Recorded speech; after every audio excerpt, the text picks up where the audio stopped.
Elara stood by the dust-sheeted window of what had once been the manor's finest drawing room. The cold reality of her infertility of physical weight, heavier than the silk gowns she was deemed unworthy to wear. Her fingers trembled as they moved through Pebble's soft white fur. The Maltese puppy nestled against her chest, the only warmth she'd known in months.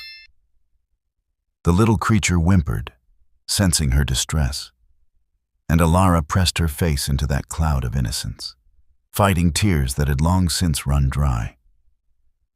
Beyond the closed door, her father's voice carried through the empty corridor with the careless brutality of a man who'd already spent what he intended to gain. "I assure you, the transaction is perfectly legal," Lord Hollis said, his words oiled with the false charm he reserved for creditors and card tables. "The girl is mine to dispose of as I see fit. 23 years old, never been touched, though what good is purity when the vessel is broken? My beautiful family. Before we dive into Elara's story, I need to share something important with you. We're on a mission to reach 1,000 subscribers, and right now, there are only limited spots to be among our founding 1,000, our inner circle who were here from the beginning. And I want you to be among our most cherished first 1,000.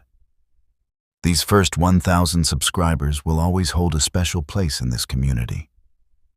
You'll be the ones who believed in these stories when we were just starting out. The ones who helped build something beautiful. But here's the thing. Once we hit that milestone, that opportunity closes forever. You'll still be welcome, but you won't be part of that exclusive founding group who shaped this channel's journey. So if you've been watching without subscribing, now is your moment. Don't let this story end without you being part of our family. And also, tell me where you are watching from. I want to know and appreciate you. Now, let's move over to Elara's story. Elara's breath caught. She'd learned to steel herself against her father's cruelty, but hearing him reduce her to livestock still carved fresh wounds. "The physician's report is genuine," Hollis continued, "barren as winter stone. I had such hopes for a favorable match, you understand? But what nobleman wants a wife who cannot provide an heir? The engagement was dissolved the moment Lord Ashford learned the truth. Cost me a fortune in broken contracts. A lie. All of it, a lie." Elara had seen that physician only once. A nervous man who'd examined her for mere minutes before pronouncing his verdict with eyes that wouldn't meet hers. She'd begged for a second opinion, but her father had raged that she questioned his judgment, that she sought to embarrass him further. The report had been sealed, final, absolute. Her fate decided by ink on parchment and a father's convenience. "The price we agreed upon covers all debts?" The second voice was new, deep and measured, with an accent she couldn't quite place. Not a gentleman's polished tones, but not entirely common either. Something carefully neutral, deliberately unremarkable. "Every penny," Hollis confirmed.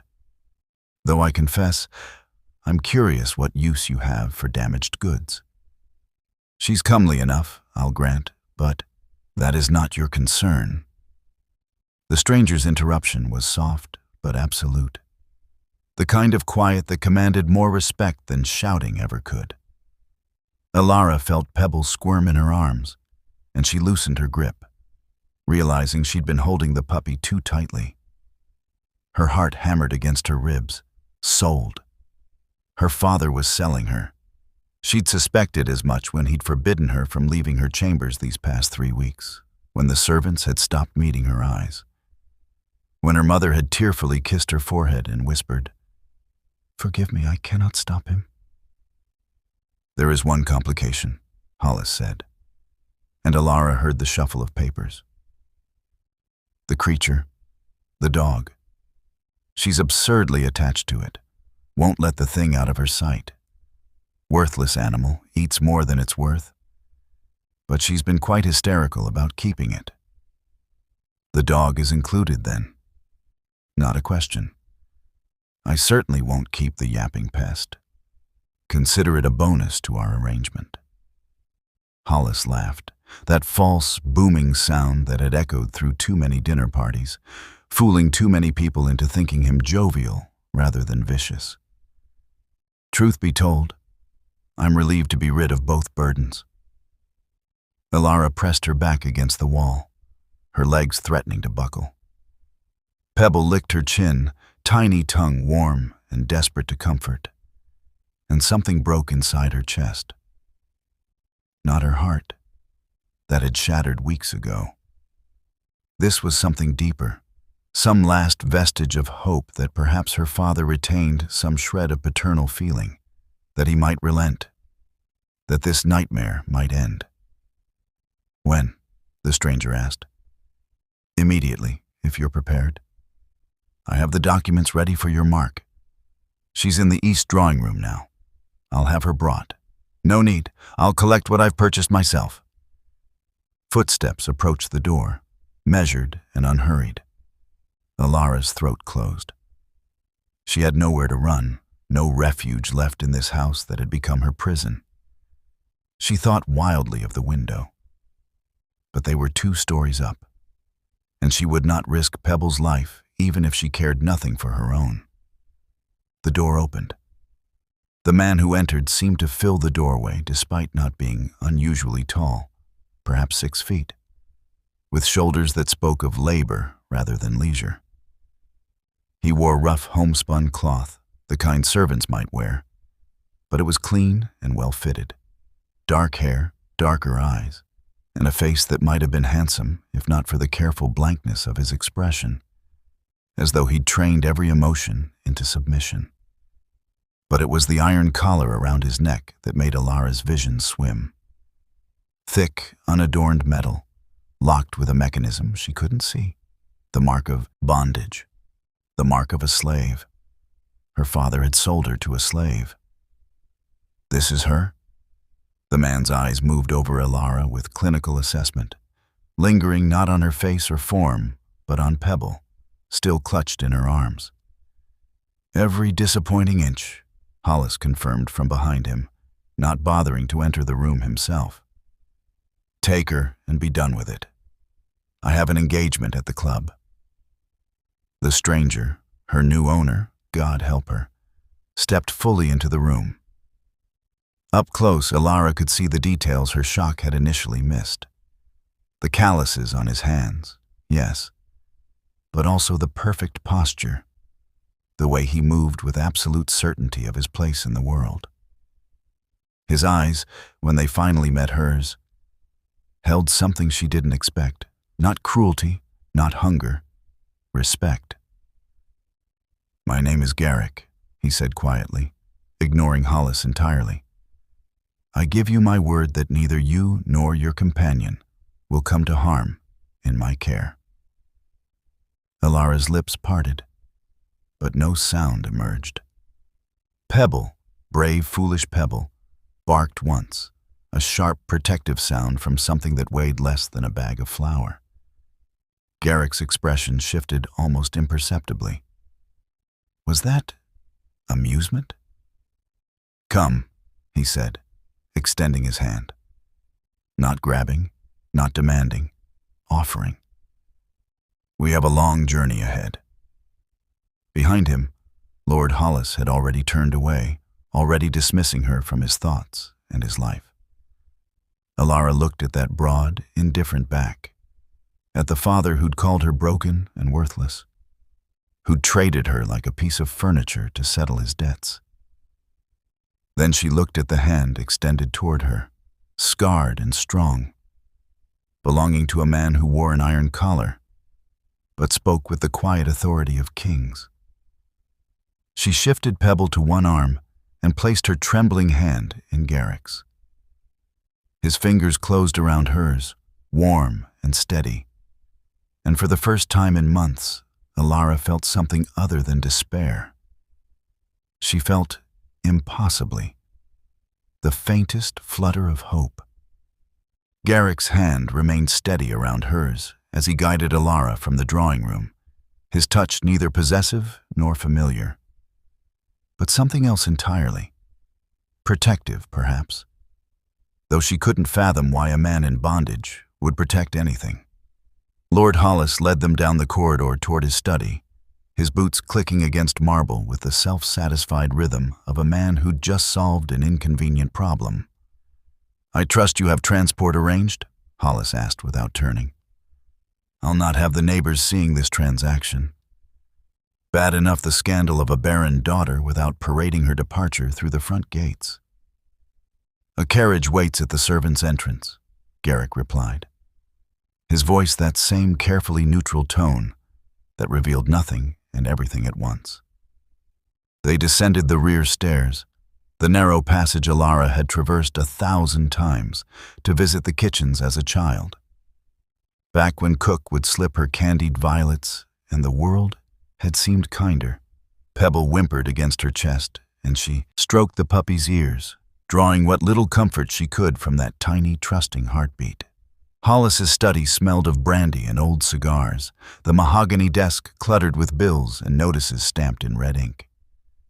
He swept these aside impatiently, withdrawing a leather portfolio from a locked drawer. The documents inside crackled as he spread them across the desk's surface. "Standard bill of sale," he announced, gesturing dismissively at the dense script.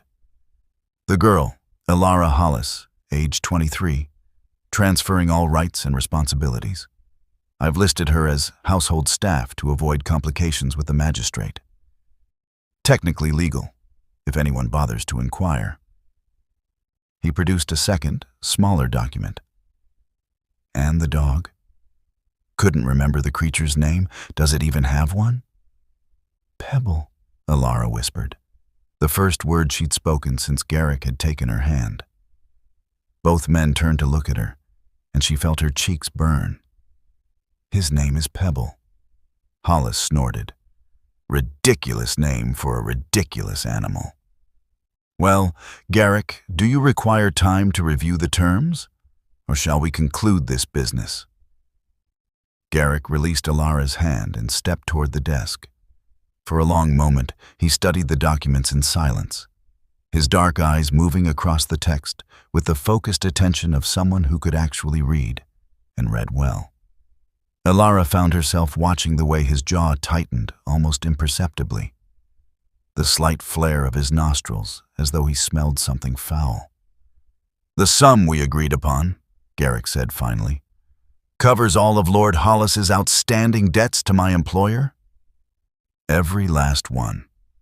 Your master drives a hard bargain, I'll grant him that. Nearly ruinous terms, but beggars can't be choosers." Hollis pulled out a second stack of papers covered in red seals and creditor stamps. "These are the markers, all dated and witnessed. Once I have payment, I'll hand them over and we're square." Garrick reached inside his rough coat and withdrew a leather purse that clinked with unmistakable weight. He set it on the desk with a heavy thud that made Hollis's eyes gleam. But before her father could reach for it, Garrick's hand came down flat on the documents. "I require one addition to the contract." Hollis froze. "We agreed on terms, no modifications." A single line. Garrick's voice remained level, but something in it made the temperature in the room drop several degrees. "Stating that Elara Hollis is released from all familial obligation and that Lord Hollis relinquishes any future claim to contact, correspondence, or interference in her circumstances." "That's already implicit in a bill of sale," Hollis blustered. "Then you'll have no objection to making it explicit." The two men stared at each other across the desk, and Elara watched something pass between them that she didn't fully understand.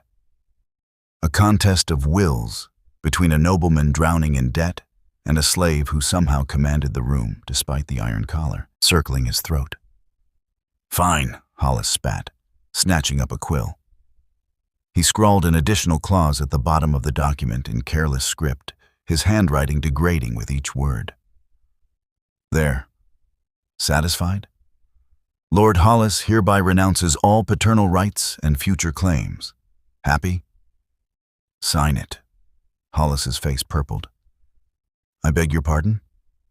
Sign the addition and date it. Your full title and seal.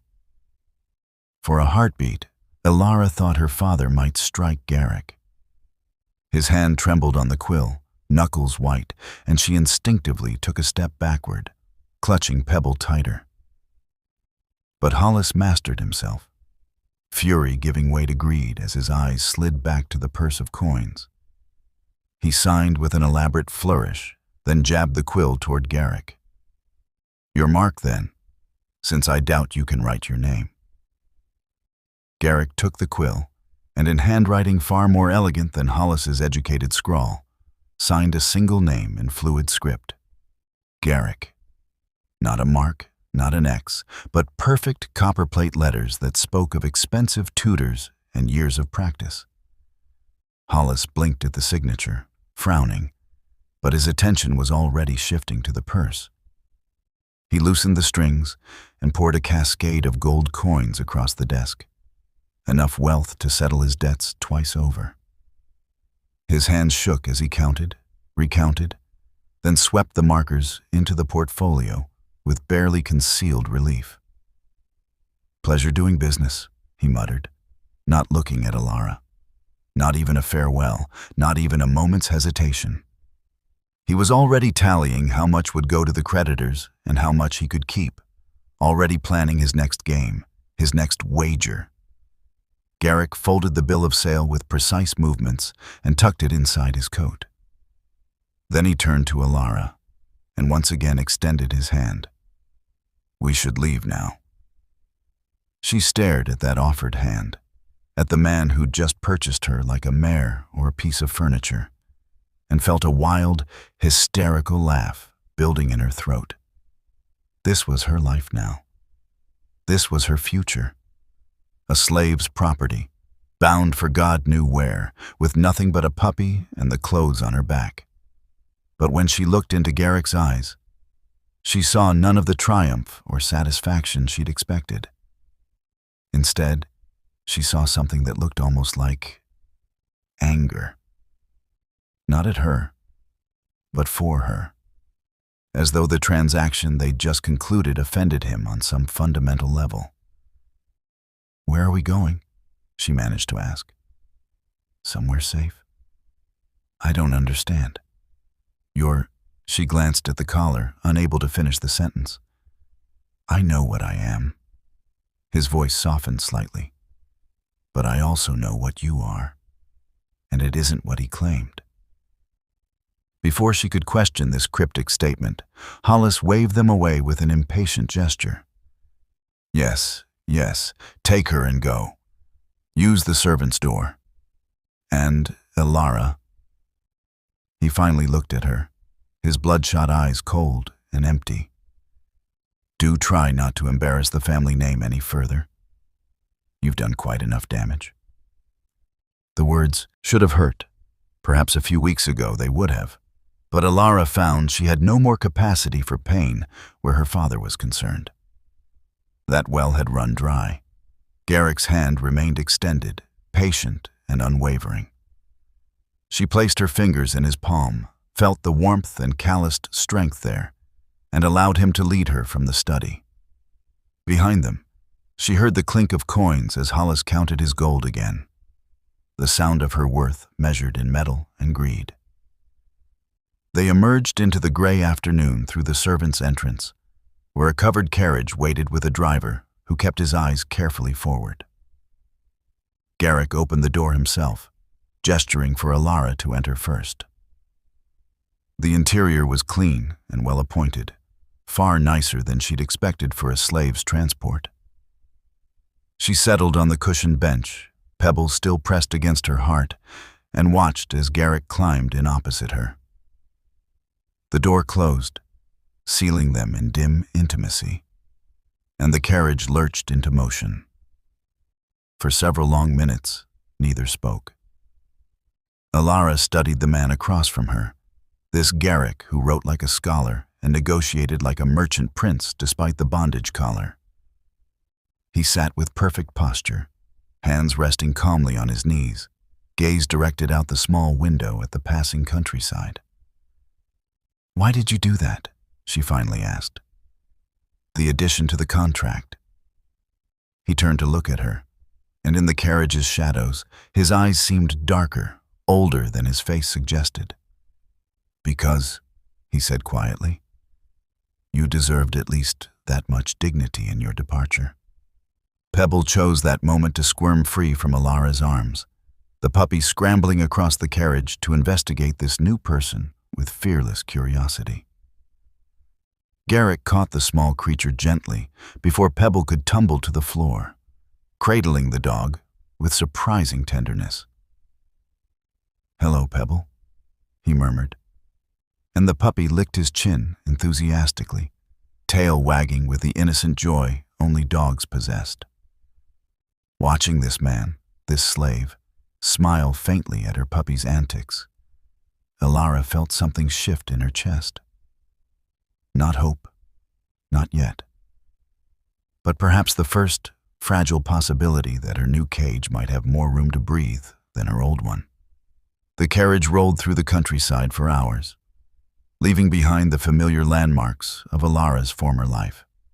She watched through the window as her father's estate disappeared behind a curtain of oak trees, then the village where she'd once attended market days with her mother, then the crossroads where the London road branched east.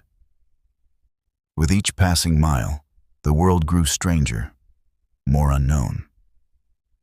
Pebble had settled contentedly in Garrick's lap, the traitor, snoring softly while Garrick's large hand rested gently on the puppy's small back. Elara found herself torn between gratitude that he was kind to the dog and unease at how easily he'd won Pebble's trust. Animals were supposed to sense danger, weren't they? Yet her puppy slept peacefully in the arms of a man who wore an iron collar and had just purchased them both like livestock. "Are you hungry?" Garrick asked suddenly, breaking the silence that had stretched between them for the better part of an hour. Elara startled at the question. No, thank you." He studied her with those unsettling dark eyes that seemed to see far more than she wanted to reveal. "You're lying.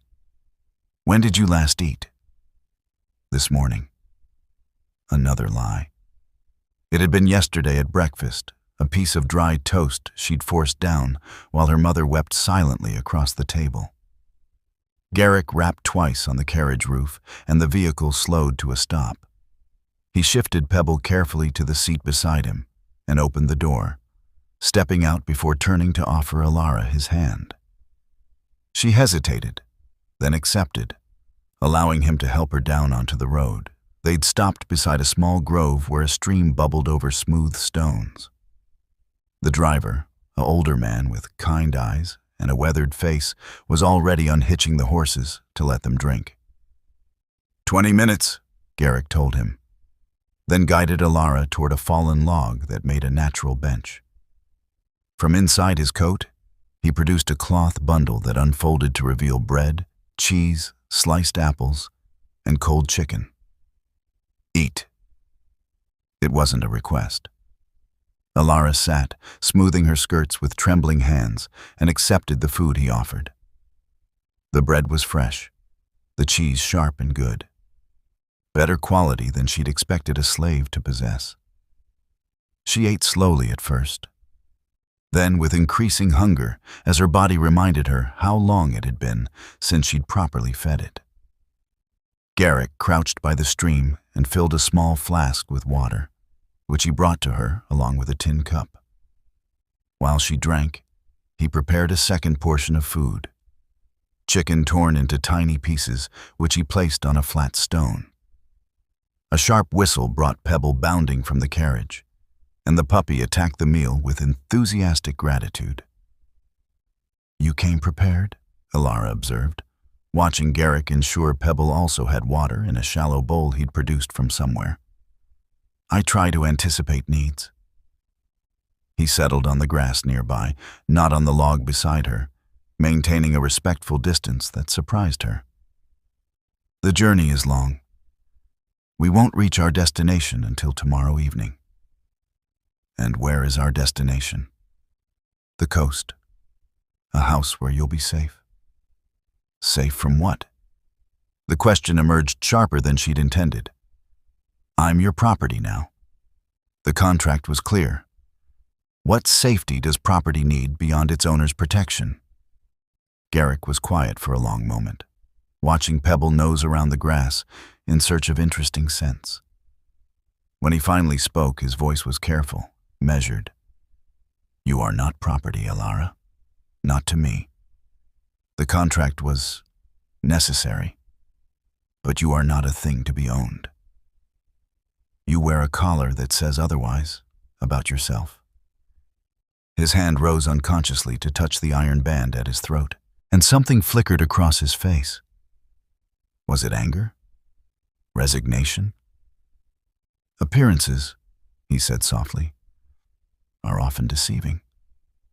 Before she could press further, he stood and began repacking the remaining food. We should continue. I want to reach the way station before dark.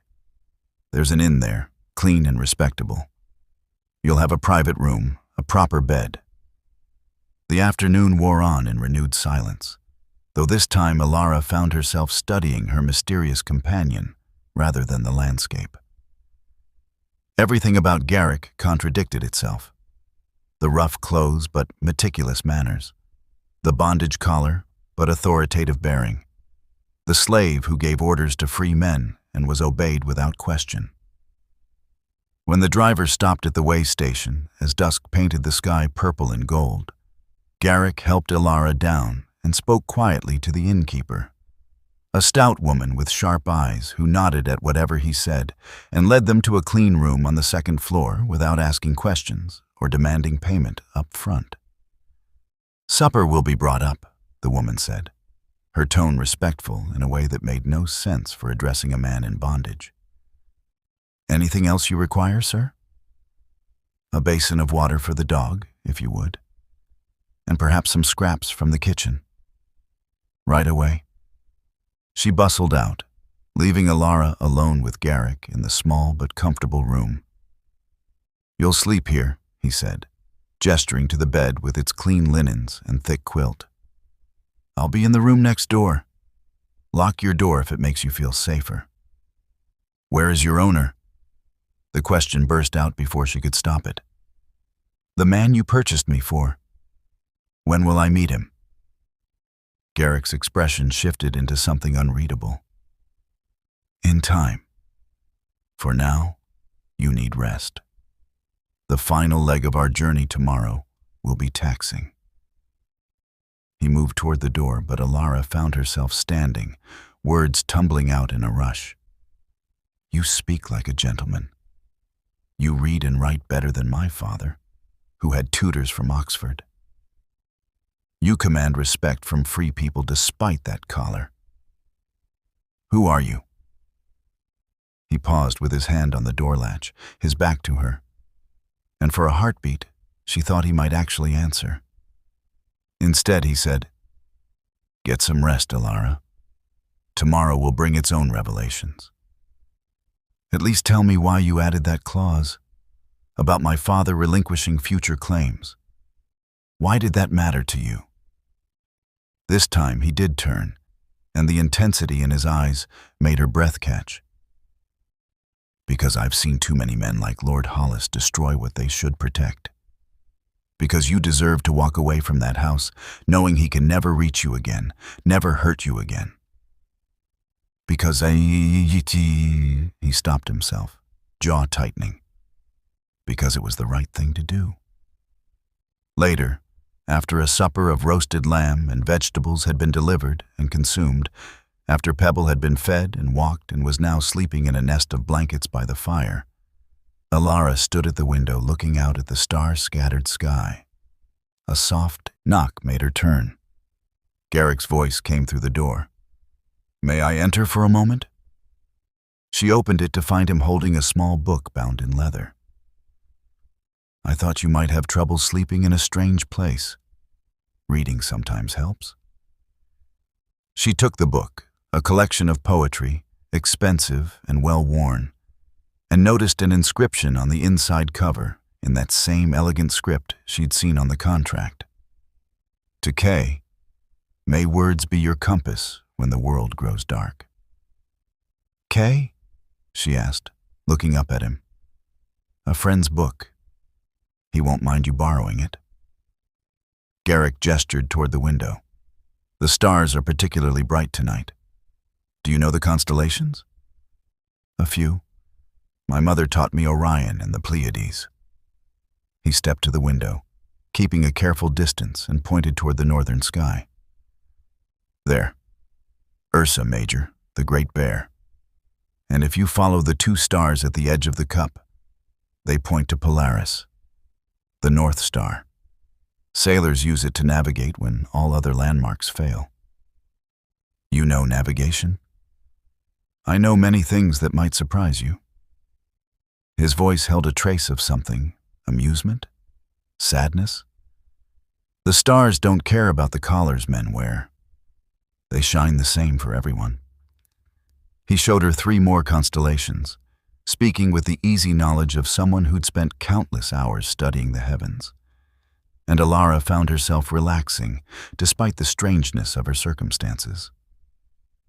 There was something almost peaceful about standing in the quiet room with this enigmatic man, talking of stars and ancient myths, while Pebble snored contentedly and the world outside seemed very far away. When he finally bid her good night and retreated to his own room, Elara settled in the bed with the poetry book and realized something startling. For the first time since the doctor had pronounced her barren, since her engagement had dissolved, since her life had crumbled into ash and humiliation, she felt almost safe. It made no sense. She was traveling to an unknown destination with a man she didn't understand, her future uncertain and her status reduced to a line item on a bill of sale. Yet when sleep finally claimed her, it was deeper and more restful than any she'd known in her father's house. The coastal manor appeared through the morning mist like something from a dream, its pale stone walls rising from windswept cliffs that overlooked an endless expanse of gray-green sea. Elara pressed her face to the carriage window, breath catching at the unexpected grandeur. This was no rough cottage or remote farmhouse. This was an estate that rivaled her father's manor in size, though its architecture spoke of older money, older dignity. "Where are we?" she whispered, more to herself than to Garrick. "Somewhere you can breathe," he replied, and there was something in his voice that made her turn from the window to study his face. He was watching the manor with an expression she couldn't quite read, familiarity mixed with something that might have been longing, or perhaps relief. The carriage rolled to a stop before a set of double doors weathered silver by salt air. Garrick stepped out first, then offered his hand to help Elara down. Pebble bounded after them, immediately fascinated by the new scents carried on the ocean breeze. An elderly woman emerged from the house, her gray hair pinned in a neat bun, her simple dress speaking of a housekeeper's practical authority. But when she saw Garrick, her stern face transformed with genuine warmth. "About time you returned," she said, and to Elara's shock, she embraced him. Actually embraced a man wearing an iron collar, as though such a thing were the most natural gesture in the world. "2 months you've been gone. Mrs. Talbot was beside herself thinking you'd gotten yourself into trouble." "Only the usual sort, Hannah." Garrick returned the embrace with obvious affection. "Is the East Wing prepared?" "As you requested in your letter. Fresh linens, flowers in the vases, books on the shelves." Hannah's sharp eyes moved to Elara, assessment quick but not unkind. "And this must be our guest." "This is Elara," Garrick said, his hand settling gently at the small of Elara's back, a gesture of introduction, not possession. She'll be staying with us for the foreseeable future. Elara, this is Hannah, who has managed this house longer than I've been alive and knows all its secrets. Hannah actually curtsied, to Elara as though she were receiving a lady of quality rather than purchased property. Welcome, miss. I hope you'll find your accommodations comfortable. And who is this little lord? Pebble had approached to investigate this new person, tail wagging with his characteristic fearlessness. Hannah bent to scratch behind his ears, cooing at him in the way people did with small dogs. Pebble, Elara managed, her voice uncertain. Nothing about this arrival matched her expectations. His name is Pebble. Well, Master Pebble, I expect you'll enjoy the gardens. Plenty of rabbits to chase, though between you and me, they're far too quick for catching. Hannah straightened, all business again. Come in, come in. You must be exhausted from the journey. I've prepared tea in the east sitting room. The interior of the manor was as impressive as its exterior. High ceilings with exposed beams, tall windows that let in floods of gray coastal light. Furniture that was old but beautifully maintained. Fresh flowers stood in vases on every available surface, and the air smelled of beeswax and lavender. Hannah led them through a maze of corridors to a bright room overlooking the sea, where tea things had been laid out with the precision of a military operation. Delicate china, small sandwiches, scones with cream and jam, even a bowl of water for Pebble. I'll show you to your chambers after tea, Hannah said, pouring for Elara with practiced grace. Mr. Garrick, the accounts need your review when you have a moment. Young Thomas tried his best while you were away, but he's nervous about the expenditures for the roof repairs.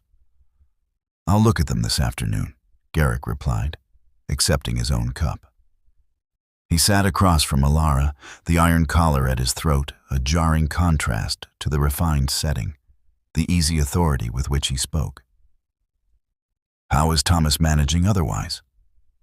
Well enough, though he misses your guidance. The boy worships you, you know. Elara sipped her tea and tried to make sense of what she was witnessing. Hannah spoke to Garrick with the respect one might show an estate manager or even the master himself, not a bonded slave. And Garrick discussed accounts and roof repairs as though he had every right to make such decisions. After tea, Hannah guided Elara to a suite of rooms in the east wing that took her breath away. A large bedchamber with a four-poster bed draped in blue silk, a sitting room with shelves full of books, a writing desk positioned to catch the afternoon light, and windows that opened onto a small balcony overlooking the cliffs and sea beyond. Mr. Garrick selected the books himself, Hannah said, gesturing to the shelves. He said you might appreciate poetry and natural philosophy. If there's anything else you require, you need only ask. This is too much, Elara whispered, running her fingers along the spines of leather-bound volumes. I don't understand. I'm not a guest. You're exactly what Mr. Garrick says you are, Hannah interrupted gently. And he says you're a guest who deserves comfort and respect. That's good enough for me, miss. The days that followed fell into a rhythm that felt increasingly surreal. Elara woke each morning to sunlight streaming through gauze curtains and the distant cry of seabirds. She breakfasted in her sitting room. Pebble curled at her feet, then spent her mornings reading or walking the gardens, with the puppy bounding ahead. And she watched Garrick. She couldn't help herself. He fascinated her in ways she couldn't articulate. Each morning he met with Thomas, a young man of perhaps 20 who treated Garrick with reverent respect, to review the estate's operations. Elara happened to be walking past the study one morning and heard them discussing crop rotations and tenant relations with the detailed knowledge of someone who'd spent years managing land. The widow Morrison needs a new roof before winter, Thomas said, his voice carrying through the partially open door. But she's too proud to ask for help. Then we'll tell her we're testing a new roofing material and need a cottage to use as a trial, Garrick replied without hesitation. She can't object to being helpful, even if she'd refuse charity. Have the work done next week. In the afternoons, Garrick often worked in the gardens, not directing servants, but working himself, his hands in the soil, repairing trellises or pruning back overgrown hedges. Elara watched from her balcony as he moved with the easy competence of someone who understood growing things, who found peace in the labor. One afternoon, she ventured down to the gardens herself, Pebble trotting beside her, and found Garrick discussing the placement of new rose bushes with the gardener, an ancient man named Peter who spoke to Garrick as an equal. The coastal wind will tear them apart if we plant them there, Peter was saying, gesturing with a gnarled hand. Better to use the southern wall for shelter. You're right, of course, Garrick conceded. I was thinking of the view from the library. But the rose's survival matters more than my aesthetics.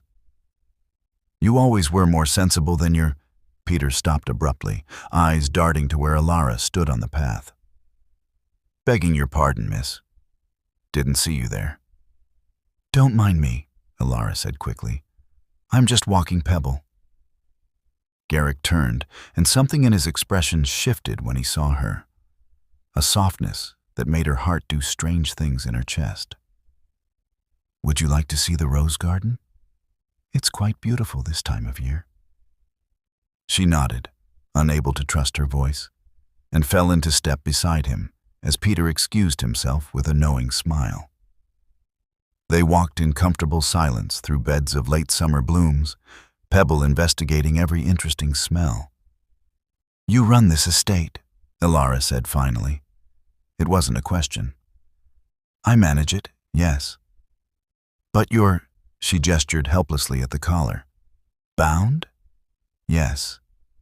He paused by a trellis heavy with climbing roses, their scent sweet on the salt air. The world is full of contradictions, Elara. Men who should be in chains walk free, while others who deserve freedom wear iron. Surface and substance rarely align. Who are you really? The question came out as barely more than a whisper. He reached out to touch one of the roses, his fingers gentle on the delicate petals. I'm someone who believes that all people deserve dignity, regardless of what society has labeled them. Someone who thinks a woman called barren deserves a garden full of blooming things. Someone who... He stopped himself, turning to face her fully. Someone who is trying very hard to do the right thing in a world that often punishes such attempts. The intensity in his eyes made her breath catch. They stood there in the rose garden, the sea wind moving through the flowers, and Elara felt the ground shift beneath her feet in ways that had nothing to do with the cliff's edge. The books you chose for me, she said, changing the subject before her heart could betray her further. You've read them all? Most of them, yes. Some multiple times. And the poetry? The volume you lent me at the inn? A shadow crossed his face. That belonged to someone important to me. Someone who believed that education and nobility of spirit mattered more than accidents of birth. Past tense? He's gone now. Pebble barked then, having discovered a butterfly, and the moment broke. But as they walked back toward the house, Elara's mind churned with questions that multiplied rather than diminished. Every answer Garrick gave only deepened the mystery of who he was and why he wore that collar while commanding respect, managing estates, and treating a purchased woman like an honored guest. That evening, watching from her balcony as Garrick stood on the cliffs looking out at the darkening sea, Elara admitted to herself what she'd been trying to deny. She was beginning to care for this impossible, contradictory man. And caring, she knew, was the most dangerous thing she could possibly do. The morning Elara offered to help in the library marked a subtle shift in the delicate balance of their coexistence. She'd found Garrick there at dawn, sleeves rolled to his elbows, reorganizing shelves that had fallen into disarray during his absence. Pebble had trotted in ahead of her and immediately demanded attention, pawing at Garrick's boots until he crouched down to properly greet the puppy. "Good morning, small tyrant," Garrick murmured, scratching behind Pebble's ears with the focused devotion the puppy seemed to inspire in everyone. "Yes, I know I've neglected you terribly. My deepest apologies." Elara laughed despite herself, the sound surprising them both. "He's trained you well." Garrick glanced up, still kneeling, and the smile that touched his lips was genuine and unguarded. "He's an excellent teacher, very clear about his expectations." He stood, brushing dog hair from his hands. "I didn't mean to wake you with my moving about." "You didn't. I've always been an early riser." She gestured to the chaos of books stacked on every surface. "May I help? I'm going mad with idleness, and I've always loved organizing libraries." Something flickered in his expression, surprise, perhaps, or pleasure. "I would welcome the company. Though I warn you, the previous system made sense only to the man who created it, and he's been dead 20 years. They worked in companionable silence at first, Garrick explaining his vision for reorganizing by subject and author, while Elara suggested refinements that made his eyebrows rise with approval. Pebble alternated between napping in a shaft of sunlight and bringing them his rope toy, demanding play breaks that neither could refuse. "You're wasting your talent as a tug-of-war opponent," Elara observed, watching Garrick engage in a fierce battle with the puppy over a length of braided cloth. "Pebble clearly has the advantage." "He fights dirty," Garrick replied solemnly, allowing Pebble to win and prance away with his prize. No honor in his tactics whatsoever. "Unlike you?" He paused in the act of shelving a volume on agricultural science, considering her question with the seriousness he brought to everything. "I try to live honorably. I don't always succeed, but I try. Most men don't even try." The bitterness in her voice surprised her. "Most men do whatever serves their immediate interests and call it pragmatism. Your father hurt you deeply." Not a question, but a statement of simple fact. Elara turned away, pretending to study the spines of books on philosophy. "He did what he thought necessary. I was unmarriageable, a liability to the family prospects. In his position, many fathers would have done the same." "No." The word was sharp enough to make her turn. Garrick set down the book he was holding and faced her fully. "No, Elara. Most fathers would have sought another match, a different alliance. They would have protected their daughter, not sold her to settle gambling debts. What he did was unconscionable, and you don't have to defend it." The fierce protectiveness in his voice made her throat tight. "You don't know me well enough to care what happened to me. Don't I?" He took a step closer, then stopped himself, maintaining that careful distance he always kept. "I know you're kind to servants who expect cruelty. I know you read natural philosophy and can discuss Newtonian mechanics intelligently. I know you love that ridiculous puppy with your whole heart. I know you're stronger than you believe yourself to be. That seems like enough to care." Pebble chose that moment to return with his rope, dropping it at Garrick's feet and sitting with perfect expectation. The tension broke as Garrick laughed and bent to retrieve the toy. "Demanding creature?" Elara murmured, grateful for the interruption. "He knows what he wants and refuses to be ignored. There's something admirable in that." They returned to their work, but something had shifted between them. A wall carefully dismantled, a bridge tentatively built. Their conversation flowed more easily now, moving from books to ideas, from ideas to philosophy. You disagree with Hobbes? Garrick asked, genuinely curious, when Elara made a dismissive comment about Leviathan. I think his view of human nature is too cynical. Yes, without order there's chaos. But he assumes humans are fundamentally selfish. I've seen too much kindness to believe that. She paused, shelving a book of sermons. Present company included. Kindness is easy when it costs nothing. You bought a woman and her puppy from a desperate, cruel man. You brought us to a beautiful house and treat us with respect. That's not costless kindness, Garrick. She struggled for words. That's something else entirely. He was quiet for so long she thought she'd overstepped. Finally, he said, What if I told you the cost was negligible? That purchasing your freedom from Lord Hollis barely dented resources available to me. Then I'd ask whose resources you're using, and why they trust you with such wealth despite that collar. His hand rose unconsciously to touch the iron band, and she saw something flash across his face. Frustration, perhaps, or pain. Some questions are safer left unasked, and some answers are safer given than hidden. They stared at each other across the library, and Elara felt the weight of all the unspoken truths hanging between them. But before either could speak, Hannah appeared in the doorway with Pebble at her heels, the puppy having apparently abandoned his supervisory duties.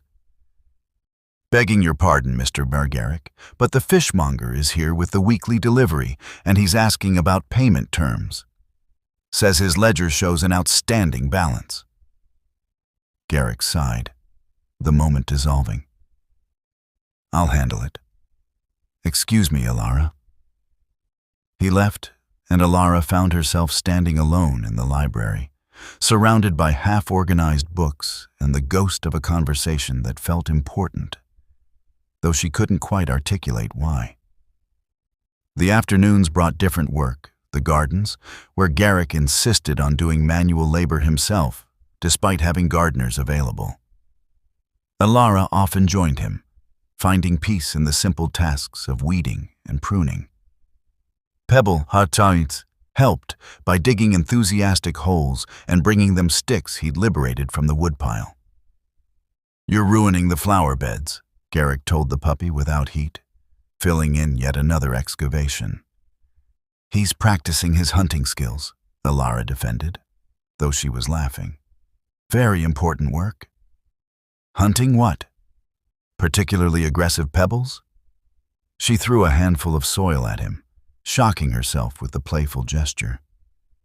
He blinked in surprise, then slowly smiled, a real smile that transformed his usually serious face into something almost boyish. Declaring war, are we?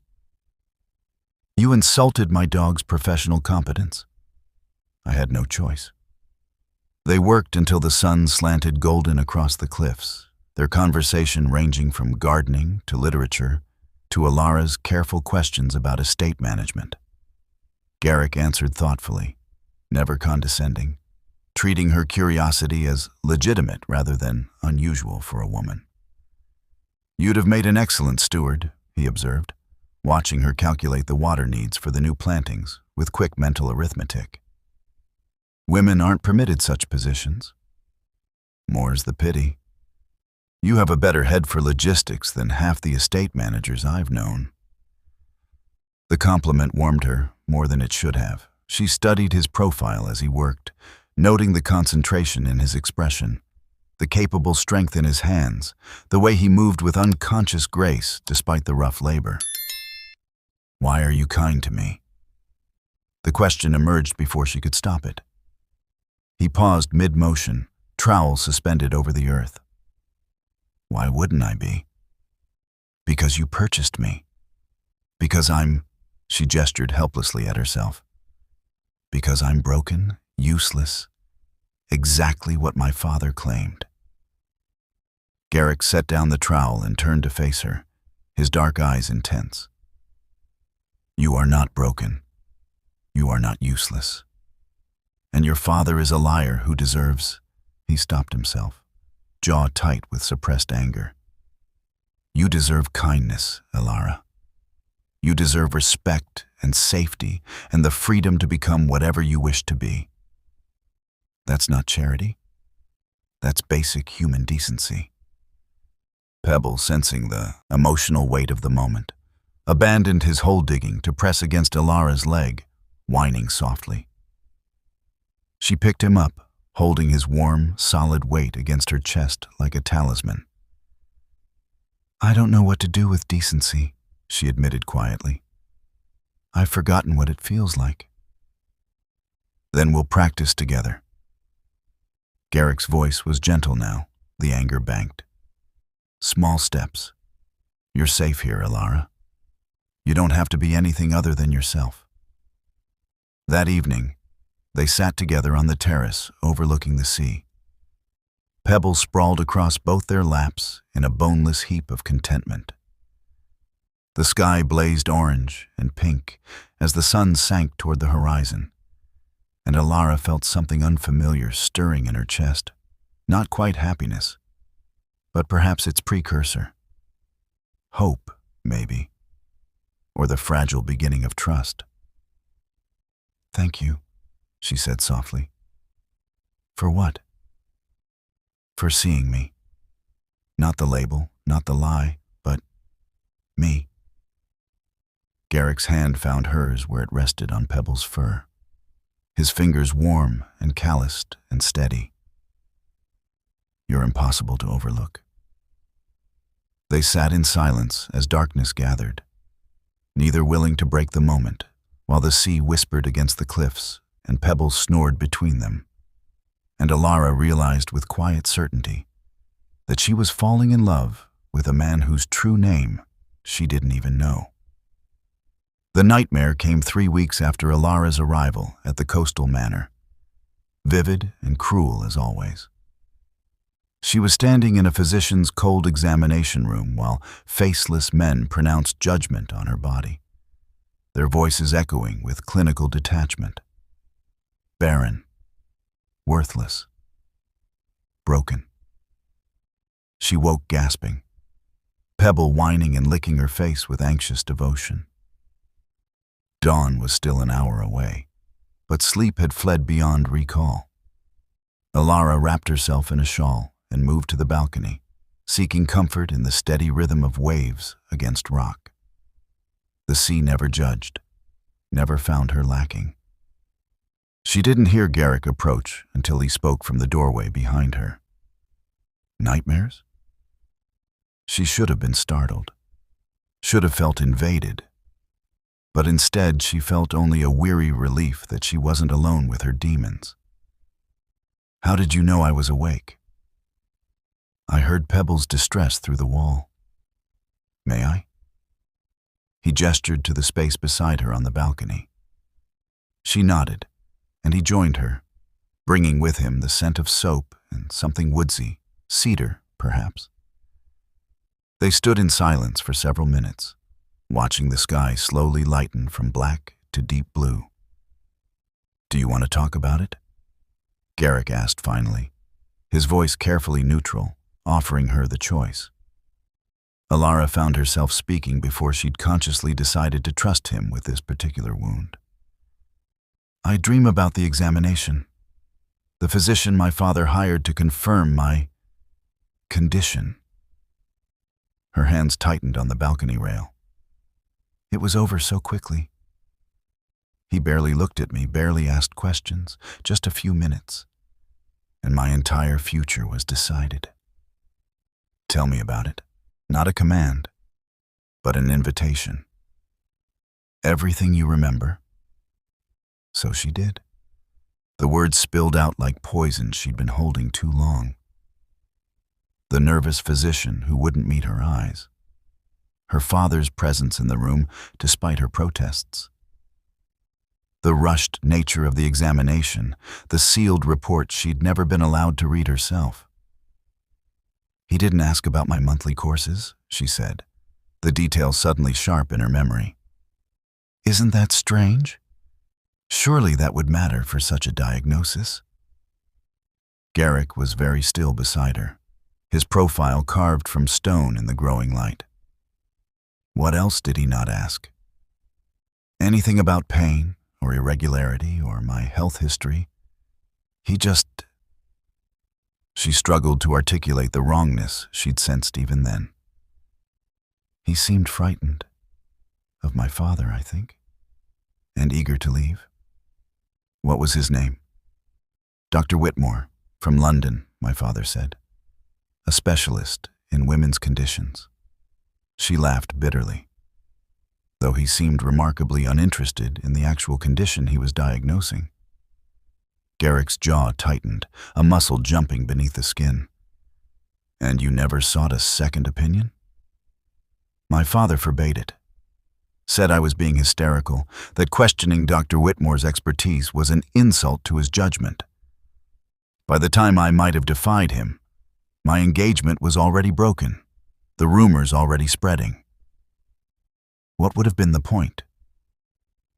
The point, Garrick said quietly, would have been the truth. Something in his tone made her turn to face him fully. You think the diagnosis was wrong? I think, he said carefully, that your father is a desperate man who needed to break your engagement to Lord Ashford for reasons that had nothing to do with your fertility. I think a physician can be bought as easily as anything else. And I think you deserve to know the truth, whatever it may be. Hope flared in her chest, painful and bright. But how could I possibly... Let me arrange something. He caught her hand, his grip warm and steady. I know a physician, someone I trust completely. He could examine you properly, thoroughly, with no one rushing him and no interference. Would you allow that? Why would you do this for me? The question hung between them in the salt-tinged air. Garrick's thumb moved absently across her knuckles, and she wondered if he even realized he was doing it. Because you deserve to know the truth about your own body, he said finally. Because lies, even comfortable ones, are prisons. And because He stopped himself, released her hand as though suddenly aware of the intimacy. Because it's the right thing to do. 2 days later, a distinguished gentleman arrived at the manor, introduced by Hannah as Dr. Marcus Aldridge, visiting from London to consult on a medical matter for the household. He was perhaps 60, with kind eyes and an air of unshakable competence that immediately put Elara at ease. Mr. Garrick asked me to examine you, he said when they were alone in the sitting room, Hannah stationed outside to ensure propriety. He was quite insistent that the examination be thorough and that you be given complete information about my findings. May I ask a few questions first? Elara answered his inquiries about her health, her monthly courses, her family history. Dr. Aldridge listened with focused attention, making notes, asking follow-up questions that Dr. Whitmore had never considered. The examination itself was professional and respectful, conducted with Hannah present and accompanied by detailed explanations of what he was checking and why. When it was over, Dr. Aldridge washed his hands and sat across from Elara with an expression she couldn't quite read. Miss Elara, I can find absolutely no evidence of infertility. Your reproductive organs appear entirely healthy and normal. Your courses are regular, your overall health is excellent. In my professional opinion, you are perfectly capable of bearing children. The words didn't make sense at first. Elara heard them, understood them individually, but their combined meaning seemed to slip away like water through her fingers. But Dr. Whitmore said, I cannot speak to what Dr. Whitmore said or what examination he actually performed. But I have been practicing medicine for 35 years, and I am telling you with complete certainty that you are not barren. Whoever told you otherwise was either incompetent or lying. The room tilted. Elara gripped the arms of her chair, her breath coming too fast. My father said, The report. May I be frank, Miss Elara? Dr. Aldridge's voice was gentle but firm. In my experience, when a hasty diagnosis serves someone's financial interests and the examining physician seems frightened, the diagnosis is usually fraudulent. I suspect your father paid Dr. Whitmore to write whatever report suited his purposes. Hannah, who'd been standing quietly by the door, made a small sound of outrage. Dr. Aldridge glanced at her, then back to Elara. I will provide you with a full written report of my findings. You may seek additional opinions if you wish, though I am confident they will confirm what I've told you today. You are a healthy young woman with no impediment to bearing children. After Dr. Aldridge had departed with warm farewells and assurances that he was available should she need anything further, Elara sat alone in her chambers, his written report in her trembling hands. The official medical language blurred as tears finally came. Not sad tears, but something more complicated. Rage and relief and a grief so profound she could barely breathe through it. All of it. The broken engagement, the public shame, the years of believing herself defective. All of it had been a lie. Her father had stolen her future to serve his own ends, had branded her as broken to make her unmarriageable, had sold her like chattel because he'd already destroyed her value through deliberate deception. She didn't hear Garrick enter until Pebble barked a greeting. She looked up to find him in the doorway, his expression carefully neutral, though his eyes held a question. He told you, Garrick said quietly. You already knew. Not an accusation, just a statement of fact. You suspected, and you arranged this to confirm it. I suspected the moment you described the examination. I've seen enough corruption to recognize its patterns. He moved into the room slowly, as though approaching a wounded creature. I'm sorry I didn't tell you my suspicions sooner. I wanted you to hear the truth from a physician you could trust, not from me. My father destroyed my life over a lie. Her voice broke on the last word. He took everything from me.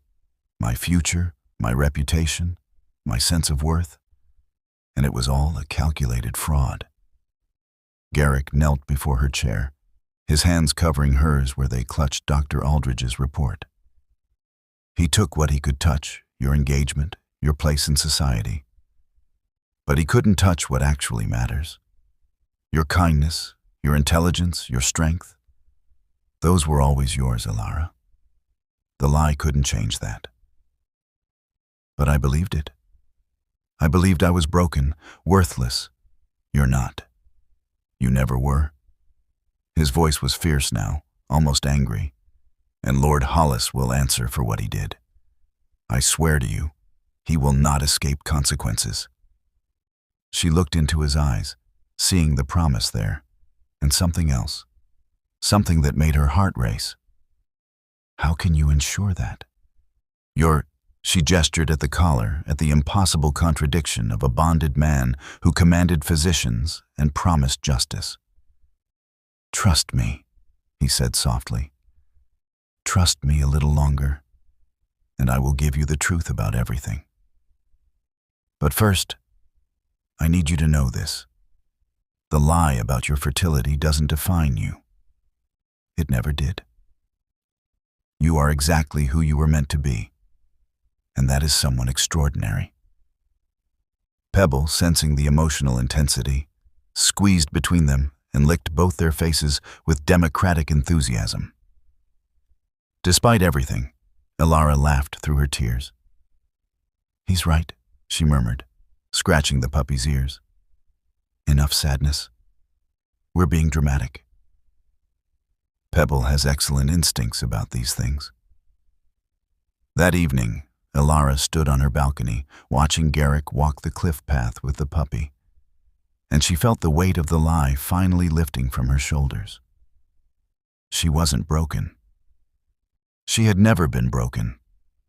And the man who'd helped her discover that truth, this mysterious, impossible man, with his collar and his kindness and his secrets, had given her something more valuable than freedom.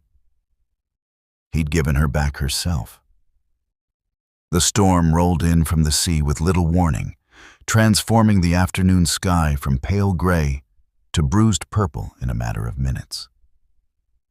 Elara had been walking the cliff path with Pebble, lost in thought about Dr. Aldridge's revelation, when the first fat drops of rain began to fall. She turned back toward the manor, but the wind picked up with sudden violence, nearly knocking her off balance. "Elara!" Garrick's voice cut through the rising howl of the storm. He was running toward her from the direction of the gardens, his shirt already soaked through. "There's a gardener's cottage just ahead. We need to get out of this." He grabbed her hand and they ran, Pebble tucked under Elara's arm and barking with what sounded like excitement rather than fear. The rain came in sheets now, cold and stinging, driven sideways by wind that tasted of salt and fury. Lightning split the sky, followed almost immediately by thunder that Elara felt in her bones. The cottage appeared through the deluge, a small stone structure half hidden by overgrown ivy. Garrick shouldered the door open and pulled Elara inside just as another crack of thunder shook the world. He slammed the door against the wind, and suddenly they were enclosed in dim, musty silence, broken only by the drum of rain on the roof and their own ragged breathing. "Are you hurt?" Garrick asked, his hands on her shoulders, searching her face with concern. "No. Just... God. I've never seen a storm come up so fast. Coastal weather. It can turn vicious in moments." He released her and moved to light a lamp he'd found on a shelf, its glow revealing a single room with a few pieces of rough furniture and a small hearth. "We may be here a while. These storms can last for hours." Pebble shook himself vigorously, spraying water everywhere, then immediately began exploring the cottage with his characteristic nosiness. Elara wrapped her arms around herself, suddenly aware that her dress was plastered to her body and her hair hung in dripping ropes around her shoulders. "Here." Garrick shrugged out of his coat, somehow less soaked than the rest of him, and draped it around her shoulders. The garment held his warmth, his scent, and Elara pulled it closer despite herself. "You'll freeze," she protested. "I'll be fine. Let me see if I can get a fire going." He crouched by the hearth, where someone had thoughtfully left kindling and logs. Within minutes, he'd coaxed flames to life, their light dancing across his face and turning his wet hair to dark copper. They sat on the floor before the fire. The cottage's only chair looked too decrepit to risk, and watched the storm rage beyond the small window. Lightning illuminated the world in brief, violent flashes. Thunder followed like cannon fire. The wind screamed around the stone walls with a sound almost alive. "I love storms," Elara said suddenly, surprising herself. "Is that strange? Everyone else seems to fear them." Garrick glanced at her, firelight catching in his eyes. "Not strange. There's something honest about storms. They don't pretend to be anything other than what they are. Unlike people. Unlike some people." He was quiet for a moment, then added, "You're honest, Elara. Sometimes painfully so. I don't know how to be anything else anymore. My father's lies taught me the cost of deception." She pulled his coat tighter. "Though I suppose we all keep secrets. Even you." She felt him tense beside her, saw his jaw tighten. "Especially me. Will you ever tell me the truth? About who you really are? Why you wear that collar? Why everyone treats you like," she gestured helplessly, "like you're someone important, despite all evidence suggesting otherwise?" "Soon," he said, his voice rough. "I promise you, Elara, soon. But there are things I need to resolve first, and," He stopped, running a hand through his wet hair. And I'm a coward who's afraid that once you know the truth, everything will change. Change how? He turned to face her fully, and the raw vulnerability in his expression stole her breath. You look at me now and see just me. A man who helps in gardens and reorganizes libraries and plays tug-of-war with your puppy. When you know who I really am, you'll see all the rest of it. The expectations, the title, the weight of... He caught himself. You'll see me differently. You have a title. Her heart was racing now. That's what you're saying. You're not actually a slave. The collar is real enough, in its way. But yes, I'm... Thunder crashed so loudly that the cottage shook, cutting off his words. I'm not what your father thought he was selling you to. Elara's mind spun with implications. But before she could form a response, Pebble barked sharply. They both turned to see water beginning to seep under the door, a dark stain spreading across the rough wooden floor. The storm surge, Garrick said, already moving. The cottage is too close to the cliff edge. We need to... The wind chose that moment to tear something loose outside, a shutter or piece of roofing, and the crash made Elara jump. Garrick was beside her instantly, his arm around her shoulders, pulling her back from the door as more water flowed in. We're safe, he said firmly. The cottage has stood through worse. But come away from the door. They retreated to the far side of the small room, near the fireplace, where the floor was higher and still dry. Garrick pulled a dusty blanket from a shelf and spread it on the floor, then sat with his back against the wall and wordlessly opened his arms. Elara hesitated for only a heartbeat before settling against him, her back to his chest, his arms encircling her with solid warmth. Pebble curled up in her lap, apparently unconcerned about the water creeping across the floor. I'm terrified, she admitted, though she wasn't entirely sure if she meant the storm or the conversation they'd been having, or the feeling of being held by this man whose true name she didn't even know. Of the storm? Of everything. Of caring about you. Of what happens when this... She gestured at the cottage, the manor, their strange, suspended existence. When this ends and reality intrudes. His arms tightened around her.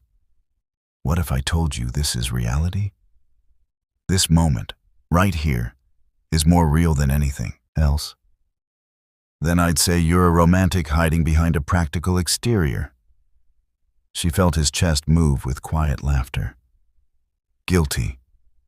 Though I'd appreciate you keeping that observation to yourself. I have a reputation to maintain. They sat in silence as the storm raged, the fire crackled, and water continued its slow invasion of the cottage floor. Elara felt Garrick's heartbeat against her back, steady and strong, and made a decision that terrified and exhilarated her in equal measure. I don't care, she said quietly. About what? About who you are.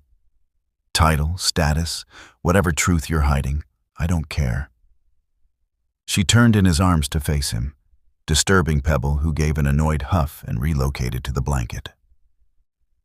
I care about the man who chose books he thought I'd love, who plays with my dog like it's the most important task in the world, who got angry on my behalf when he learned about my father's lies. That's who I care about, Garrick. Just you. His hand came up to cup her face, his thumb brushing her cheekbone with devastating gentleness. Elara, I love you, she said, the words rushing out before courage could fail. I know it's foolish and complicated and probably the worst possible decision I could make. But I love you.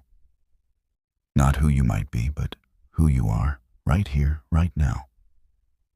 For a long moment, he simply stared at her, his dark eyes searching her face as though trying to memorize every detail. Then he leaned forward and kissed her with a tenderness that made her heart break and heal simultaneously. His lips were warm despite the cold rain, firm but careful, asking rather than demanding. Elara melted into him, her hands finding their way to his wet hair, her body fitting against his as though they'd been designed for precisely this configuration. The kiss deepened, and she tasted salt and storm and something sweeter. Promise, perhaps, or hope. When they finally broke apart, both breathing hard, Garrick rested his forehead against hers.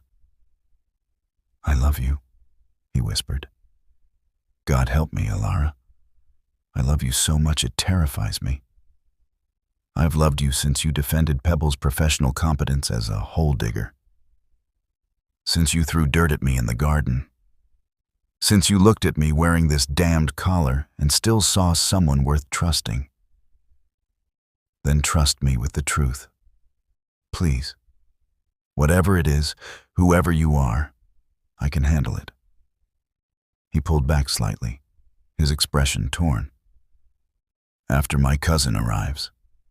He's coming tomorrow, according to the message I received this morning. Once I deal with him, once I've secured certain things, I'll tell you everything. I swear it. Your cousin knows who you really are?"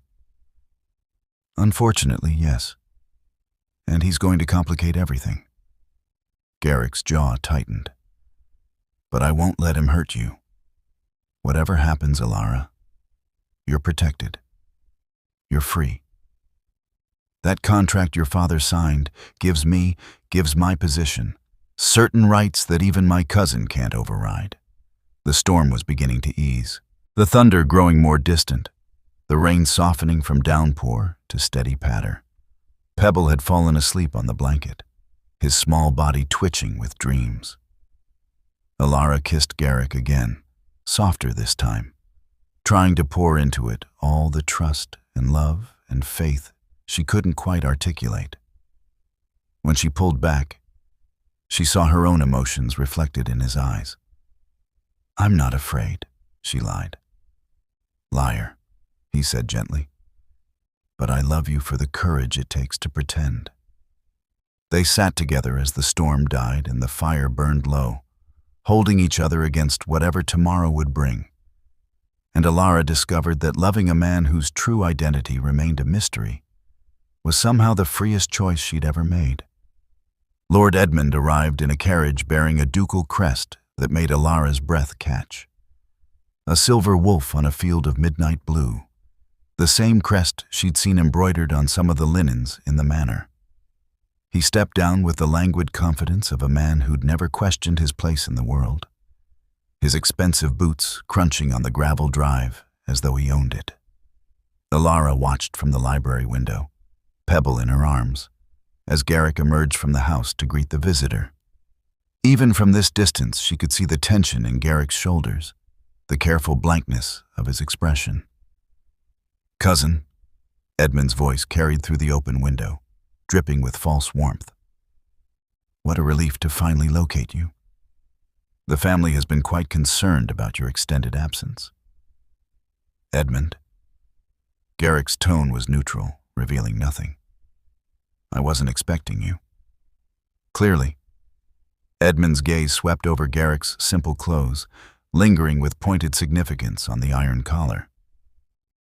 "Maintaining your little charade, I see. How very committed of you." Hannah appeared beside Elara, her face troubled. "That's Lord Edmund Ashford, the Duke's cousin.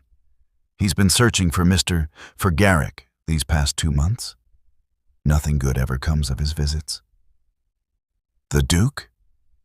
Elara's voice came out strangled. "Did you say Duke?" Hannah's eyes widened as she realized her mistake. "Miss Elara, But Elara was already piecing it together. The truth she'd been circling for weeks, finally clicking into horrible, beautiful clarity. The manor that bore a ducal crest. the servants who treated Garrick with deference despite his collar, the physician who'd come at his summons, the resources he commanded, the education he possessed, the way he moved through the world with unconscious authority. Not Garrick. Duke Kellen. "He's the Duke," she whispered. "He's been the Duke this entire time." Before Hannah could respond, Edmund's voice rose sharply.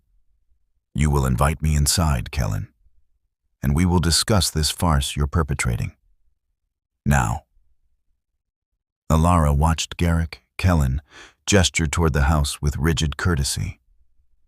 The two men disappeared from view, and moments later she heard footsteps in the corridor, Edmund's voice carrying with aristocratic presumption. "Charming little hideaway you've established here. Very rustic. Though I must say, the ducal seal on the correspondence was careless of you. Led me straight to—" Edmund stopped abruptly as he entered the library, and his eyes fell on Elara. Recognition flashed across his face, followed by something calculating and cold. Well, Miss Elara Hollis, unless I'm very much mistaken. The infamous Baron daughter of Lord Hollis. He executed a mocking bow. What a delightful surprise, though I confess I'm puzzled as to why my dear cousin would sequester himself in a coastal manor with Lord Hollis's cast-off. Watch your tongue, Edmund. Kellen's voice was deadly quiet, a warning Elara had never heard from gentle Garrick. But Edmund only smiled, his gaze moving between them with growing comprehension. Oh, this is rich. You've developed feelings for her. The Duke of Ashford, who could have any woman in England, has fallen for damaged goods purchased from a gambling-addicted wastrel. He laughed, the sound sharp and cruel. The scandal alone would be delicious. Elara, would you excuse us? Kellen, she couldn't think of him as anyone else yet, didn't take his eyes off Edmund, but his voice softened when he spoke to her. No. The word came out stronger than she felt. I'm tired of being sent away while men discuss my fate. I'll stay. Edmund's eyebrows rose. Spirit. How refreshing. Tell me, Miss Hollis, are you aware that you're currently in the possession of one of the most powerful nobles in England? That the bill of sale your father signed, thinking he was selling you to a slave merchant, actually transferred your ownership to a duke? I'm aware of nothing except that Garrick, she stumbled over the name, has treated me with more respect and kindness than any nobleman I've ever encountered. Garrick. Edmund savored the name mockingly. Is that what he's calling himself? How delightfully common. And this collar, he gestured at the iron band around Kellen's throat, I assume part of your investigation into the slave trade routes? The one you've been conducting instead of attending to your actual ducal responsibilities? My responsibilities are my own concern. Your responsibilities became the family's concern when you disappeared for 2 months without proper explanation. The estate managers are in chaos, the tenants are asking questions, and Parliament has noticed your absence. Edmund circled Kellen like a predator. And all for what? To play house with a woman whose own father declared her worthless? That's enough. Kellen's hand went to Edmund's chest, stopping him mid-stride. The gesture was casual, but Elara saw the coiled strength in it, the absolute authority. This was a duke giving a command, not a request.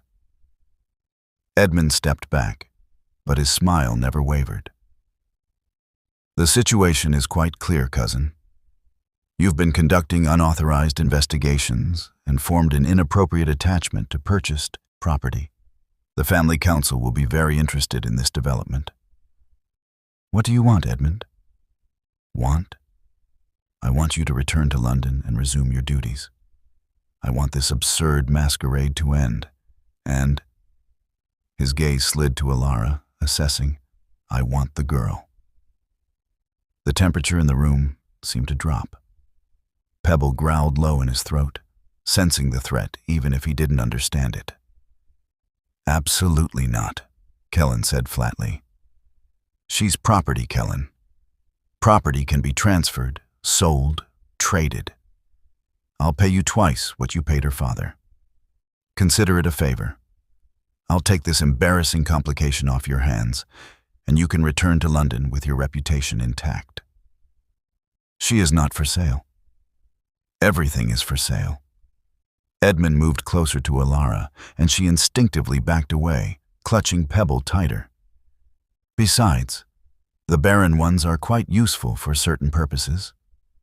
No risk of inconvenient pregnancies, you understand. Perfect for a man who needs discretion in his pleasures." Kellen moved with a speed that shocked Elara, positioning himself between her and Edmund before she could draw breath. "You will not speak of her that way. You will not approach her, and you will certainly not presume to make any claim on her person." How very protective. "But let's discuss reality, shall we?" Edmund's voice turned cold, all pretense of courtesy evaporating. "You purchased her under false pretenses, using ducal resources for personal indulgence. That alone could be grounds for censure by the family council. Add to that your extended absence, your unauthorized investigation, and this inappropriate attachment. Well, the council might decide you're unfit for your position. Are you threatening me, Edmund? I'm offering you a choice. Return to London, transfer the girl to me, and we'll forget this entire incident.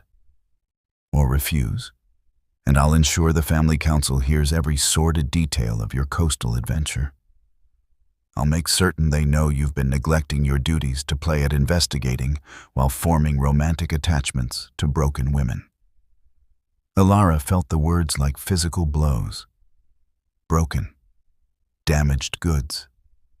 The same labels her father had used, now weaponized by this cruel, calculating man who saw her as a pawn in whatever power game he was playing with Kellen. "She's not broken," Kellen said, his voice steady despite the fury Elara could see in the set of his shoulders. "And she's under my protection. The contract your father signed, Elara," he glanced back at her, "it contains specific clauses that make you legally answerable only to me. Edmund has no claim whatsoever. Contracts can be contested, especially when signed under dubious circumstances." Edmund smiled. "I have resources too, cousin, and I'm prepared to use them. So what will it be? The girl or your reputation?" Pebble barked sharply, a sound of pure defiance from something that weighed less than a bag of flour. And somehow that small act of courage gave Elara her voice back. "I'm standing right here," she said, stepping out from behind Kellen. "And I'm not a bargaining chip in your family politics, Lord Edmund. Nor am I damaged goods to be traded or claimed. I'm a woman who deserves basic human dignity, something neither you nor my father seemed capable of understanding." Edmund's eyes narrowed.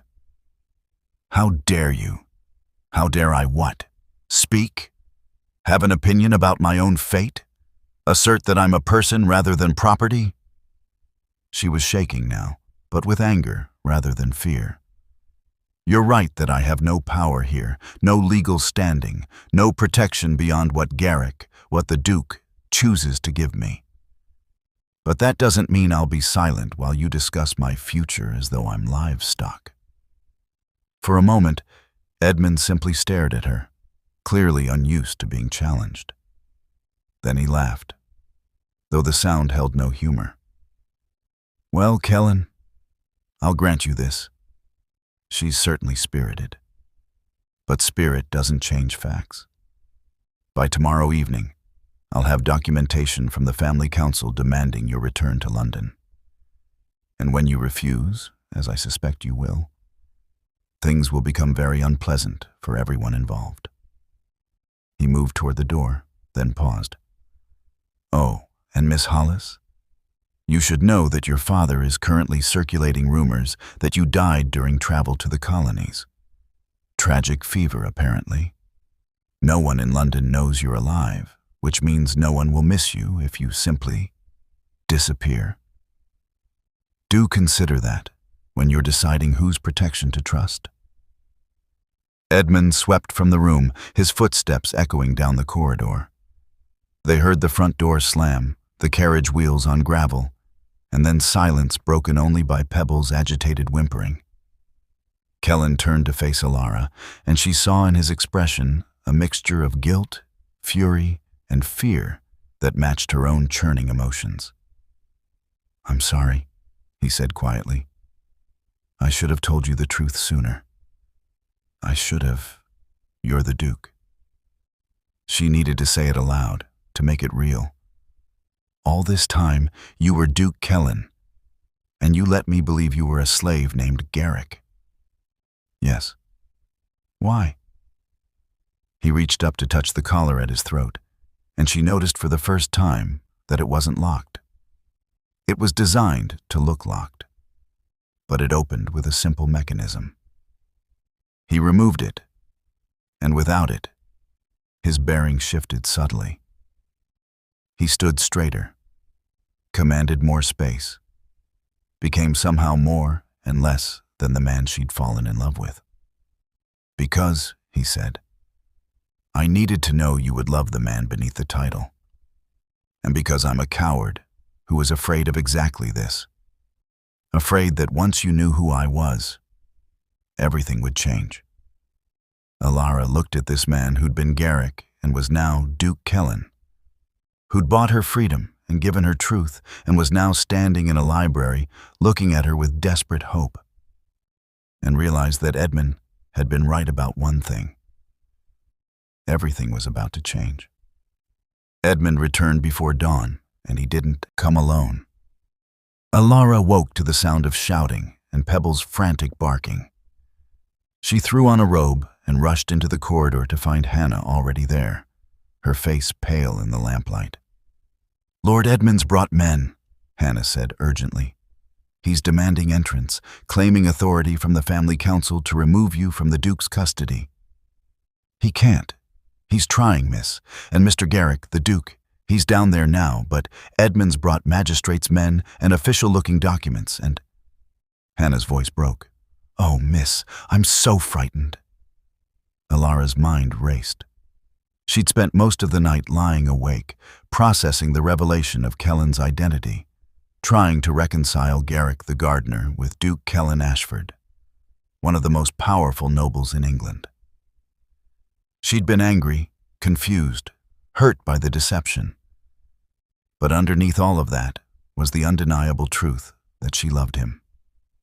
Title or no title, Duke or slave, she loved the man who'd protected her and given her back her sense of worth. And she would not let Edmund take that away. "Stay here," she told Hannah, scooping up Pebble. "Keep the other servants away from the entrance hall." She descended the stairs to chaos. Edmund stood in the open doorway, flanked by two burly men in magistrates' uniforms and a thin, nervous man clutching a leather portfolio. Kellen faced them, still in shirt sleeves, his hair disheveled from sleep, but his bearing absolutely commanding despite the lack of formal dress.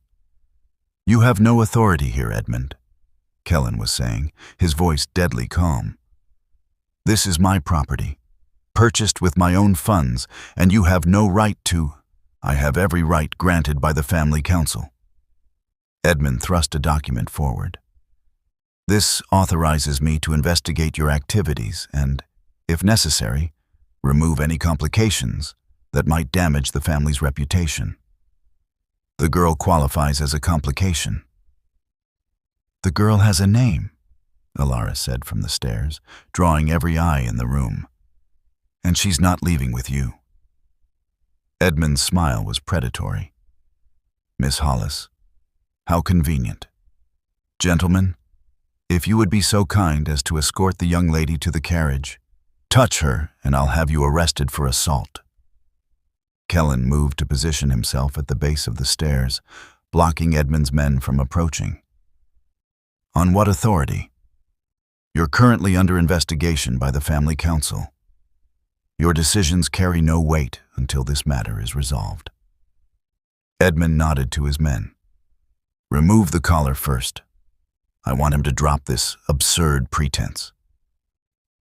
The two magistrates' men advanced on Kellen, who stood his ground with an expression of cold fury that made Elara's breath catch. This was Duke Kellen in full aristocratic rage, and it was terrifying and magnificent.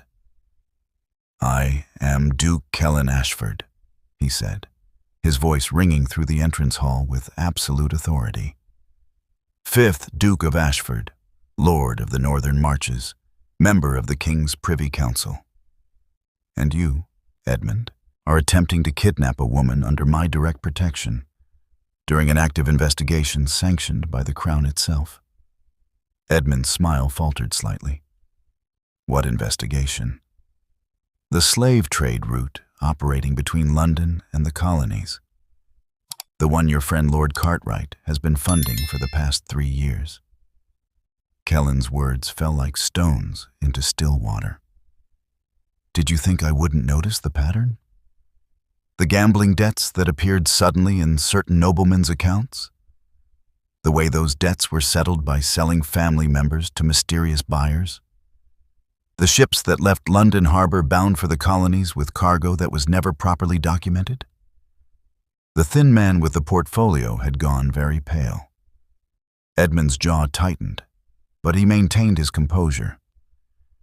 That's a serious accusation to make without proof. Oh, I have proof.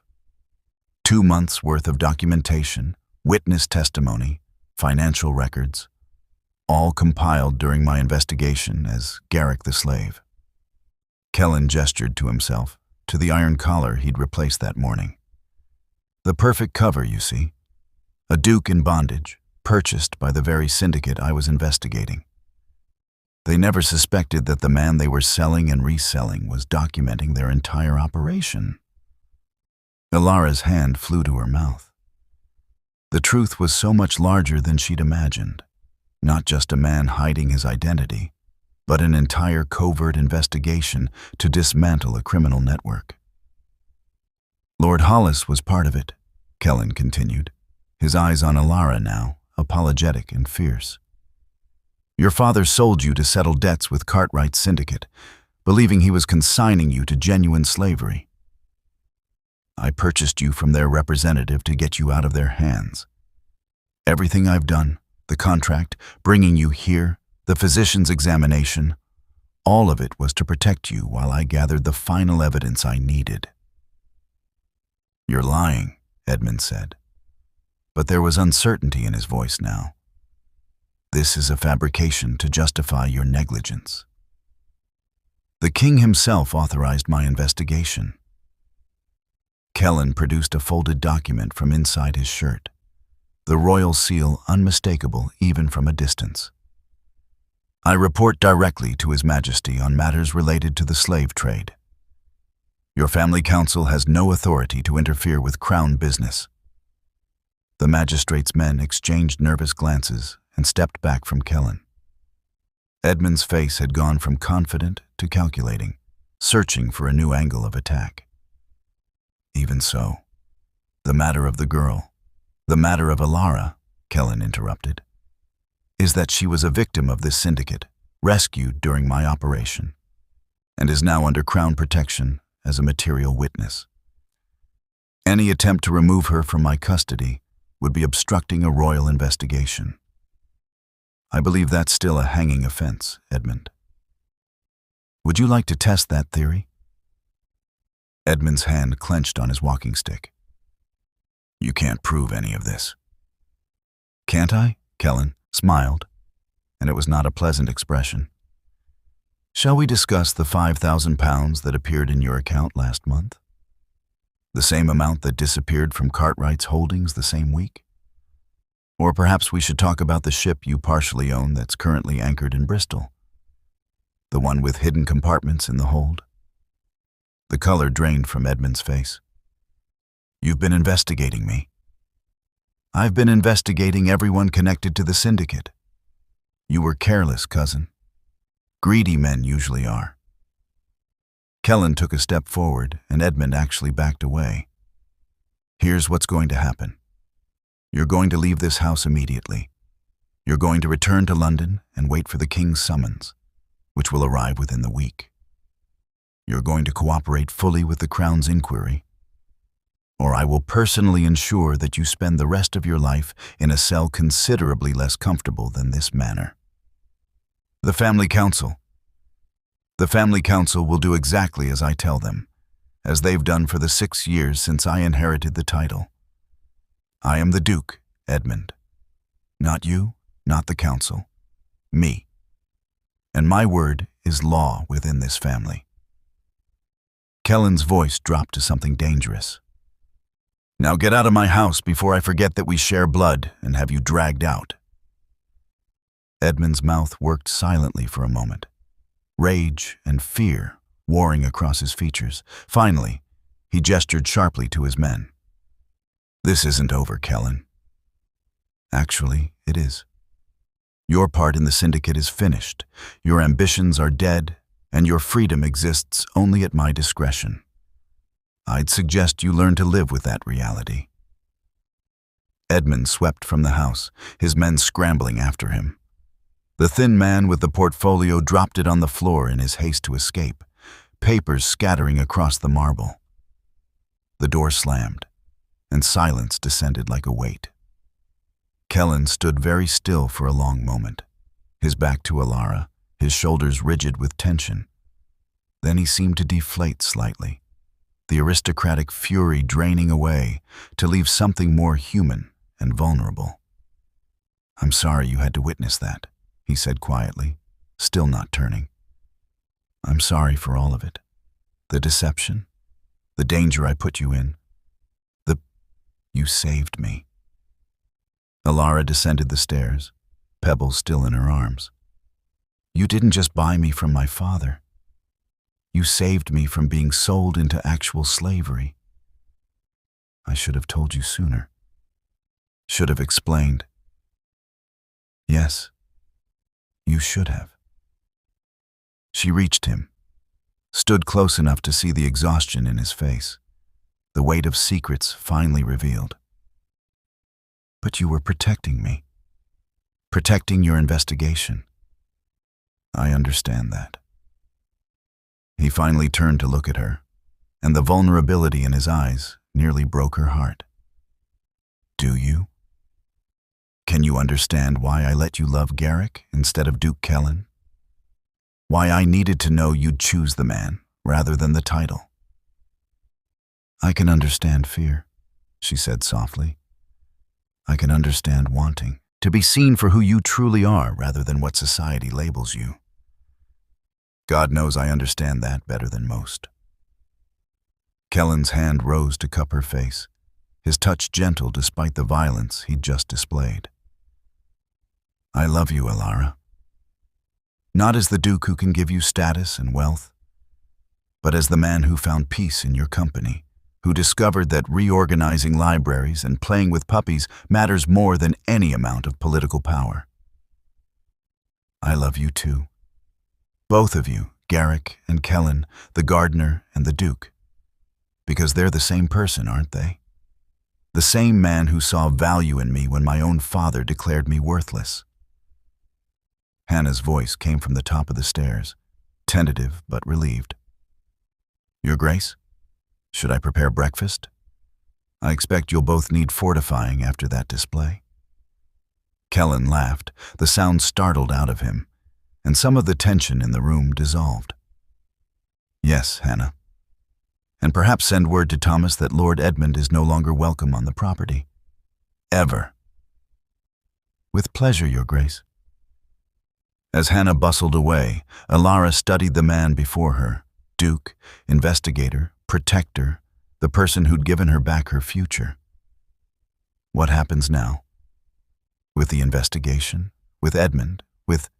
She gestured between them. With us? Now, Kellen said, pulling her close. I finish what I started. I present my evidence to the king, I dismantle the syndicate, and I ensure your father and everyone like him answers for their crimes. And then His voice softened. If you'll have me, if you can forgive the deception, I'd very much like to court you properly, as myself, with no more secrets between us. Pebble barked his approval, tail wagging enthusiastically, and Elara felt laughter bubbling up despite everything. I think that can be arranged, Your Grace? Kellen, he corrected. Just Kellen when we're alone. I've had enough of titles and pretense. Then just Kellen, she echoed, and kissed him as the morning sun streamed through the windows, burning away the last shadows of the night. 3 months later, Elara stood in the gallery of the king's court and watched her father's world crumble with the precise, methodical thoroughness that characterized everything Duke Kellen did. Lord Hollis had been summoned to answer charges related to the slave trading syndicate, along with Lord Cartwright and a dozen other noblemen whose greed had outweighed their honor. The evidence Kellen presented was devastating. Financial records, witness testimony, the forged physician's report declaring Elara barren, all laid out with surgical precision. Lord Hollis, the king's prosecutor intoned, you deliberately falsified medical documentation to render your daughter unmarriageable, then sold her to what you believed was a slave trading operation to settle gambling debts. Do you deny these charges? Her father's face had gone gray, his shoulders slumped in a way Elara had never seen. Gone was the booming confidence, the false charm. What remained was a small, desperate man facing consequences he'd never imagined. The debts were overwhelming. I had no choice. You had every choice, Kellen said from his position beside the king's bench, his voice carrying the full weight of his ducal authority. You chose to lie about your daughter's health. You chose to break her engagement through fraud. You chose to sell her into bondage rather than reduce your own expenditures or seek honorable solutions. Every step was a choice, Lord Hollis, and every choice was reprehensible. The king himself spoke then, his aged voice nevertheless commanding absolute silence. The evidence is clear. Lord Hollis, you are hereby stripped of your title and lands, which shall revert to the crown. You will spend the next 10 years in debtor's prison, followed by permanent exile from England. Dr. Whitmore, who provided false testimony, faces similar charges. Elara felt Pebble shift in her lap. She'd been allowed to bring him to the proceedings, a small concession Kellen had secured, and she stroked his soft fur, drawing comfort from his warm, solid presence. She thought she might feel satisfaction at her father's downfall, or perhaps vindication. Instead, she felt only a hollow sadness for what might have been if he'd been a different kind of man. After the sentencing, after her father had been led away without even glancing in her direction, Kellen found her in the gallery. He'd shed the formal robes he'd worn for the proceedings, and in his regular court attire, elegant but not ostentatious, he looked more like the Garrick she'd first fallen in love with. Are you all right? He asked quietly, taking the seat beside her. I don't know what I am, she admitted. He was terrible to me, and he deserves punishment, but he was still my father. Is it wrong that I feel sad? It would be wrong if you didn't. Your capacity for compassion, even toward those who've hurt you, is one of the things I love most about you. He took her hand, his thumb brushing across her knuckles. Your mother has been asking to see you. She's staying at the townhouse I arranged for her. She wants to apologize. Did she know about the forged report? She suspected, but was too afraid of your father to challenge him. Fear doesn't excuse complicity, but it does explain it. Kellen's expression softened. You don't have to see her if you're not ready. But she's lost everything too, her husband, her home, her position in society. The only thing she has left is the hope that her daughter might forgive her. Elara thought of her mother's tearful goodbye the morning she'd been sold, the whispered apology that had seemed inadequate then, but perhaps held more meaning than she'd realized. I'll see her. Not today, but soon. The following week brought a different kind of reckoning, this one far more public and infinitely more satisfying. The king issued an official proclamation clearing Elara's name, declaring the infertility diagnosis fraudulent and restoring her reputation. Dr. Aldridge's examination results were entered into the royal medical records, confirming her perfect health and fertility. Society, which had whispered about the barren Hollis daughter with such cruel delight, now whispered about something else entirely. Duke Kellen's courtship of the woman he'd rescued from slavery. The marriage proposals had started arriving within days of the trial's conclusion. Opportunistic men who saw Elara's connection to the Duke as valuable despite her lack of fortune or title. Kellen had taken great pleasure in responding to each one with increasingly creative rejections, his favorite being, "Miss Hollis has neither the time nor the inclination to marry a man whose interest appeared only after her vindication," suggesting that his affection is for her restored reputation rather than her character. She deserves better. Now, standing in the gardens of Kellen's London residence, with spring flowers blooming around them and Pebble chasing butterflies through the roses, Elara watched the Duke of Ashford get down on one knee, with considerably less grace than his station might suggest. "I'm terrible at this," he admitted, a smile tugging at his lips despite the seriousness of the moment. "I've practiced this speech 17 times. And Hannah says I sound like I'm negotiating a trade agreement." Elara laughed, her heart so full she thought it might burst. "Then perhaps skip the speech and just ask. Where's the romance in that? I'm supposed to wax poetic about your virtues, compare you to summer days and classical goddesses, make grand declarations. Kellen. Right. Direct approach." He took her hand, his expression shifting from playful to something deeper, more vulnerable. "Elara Hollis, I fell in love with you when you threw dirt at me in defense of a puppy's professional reputation. I fell deeper when you looked at me wearing a slave's collar and still saw someone worthy of respect. I fell completely when you chose to love Garrick, despite not knowing he was a duke, proving that your heart valued character over status."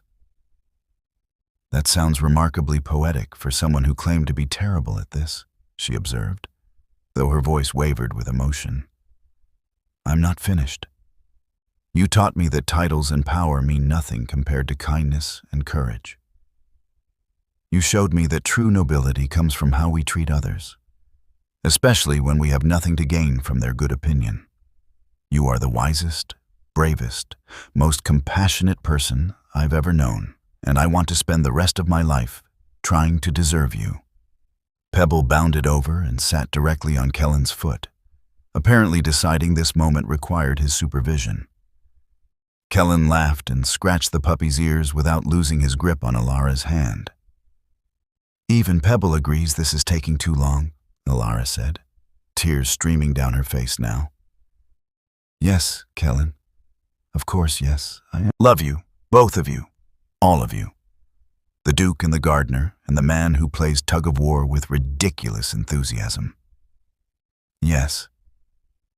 He stood and kissed her, and Pebble barked his approval, and somewhere in the distance Hannah was definitely crying happy tears while pretending to supervise the other servants. When they finally broke apart, Kellen produced a ring, not ostentatious, but beautiful in its simplicity, a sapphire surrounded by small diamonds that caught the light like stars. "It was my mother's," he said softly, sliding it onto her finger. "She would have loved you. She always said the true measure of a duchess wasn't bloodline or breeding, but the size of her heart. Then I'll try to live up to her expectations. You already exceed them, The wedding took place 6 weeks later in the Duke's private chapel. An intimate affair attended by close friends and the servants who'd become family. Hannah wept throughout the entire ceremony. Thomas served as one of Kellen's witnesses and gave a speech about how the Duke had taught him that true leadership meant serving others. Dr. Aldridge attended, beaming with grandfatherly pride. Even Elara's mother was there, sitting quietly in the back, her face older and sadder, but her eyes bright with tears as she watched her daughter marry for love. Pebble, naturally, served as ring-bearer, a task he took very seriously until he got distracted by a fascinating smell and had to be redirected by a laughing Kellen. As they exchanged vows, Elara thought about the journey that had brought them here. From her father's study where she'd been sold like property, to the coastal manor where she'd learned to trust again, to this moment where she freely chose to bind her life to someone who saw her true worth. I, Kellen Ashford, take you, Elara, to be my wife, my partner, my equal in all things. I promise to honor the woman who loved me when she thought I had nothing to offer but myself. I promise to protect your freedom as fiercely as you've protected your capacity for kindness. I promise to be worthy of the gift of your love every day for the rest of our lives. I, Elara, take you, Kellen, to be my husband, my friend, my home. I promise to love all of you, the Duke with his responsibilities and the gardener who finds peace in growing things. I promise to stand beside you in whatever challenges come, as you stood beside me when I had nothing. I promise to choose you every day the way I chose you when titles and status meant nothing. When the priest pronounced them married, when Kellen kissed her with a tenderness that made her heart soar, when Pebble barked his enthusiastic approval and the small congregation burst into applause, Elara realized something profound. She'd been declared broken, worthless, unfit for the very future she now claimed. But those labels had been lies, and lies had no power except what she gave them. She was whole. She was valued. She was loved. And she was home. That evening, at the wedding breakfast, Kellen stood to make a toast.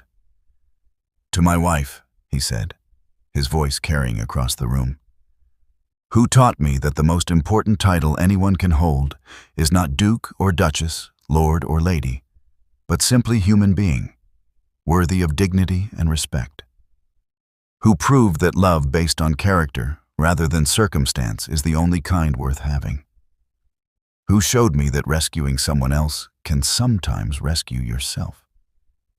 He raised his glass, and the room followed. "To Elara, Duchess of Ashford, the finest person I've ever known, who happened to fall in love with a slave and ended up with a duke. May we spend the rest of our lives surprising each other."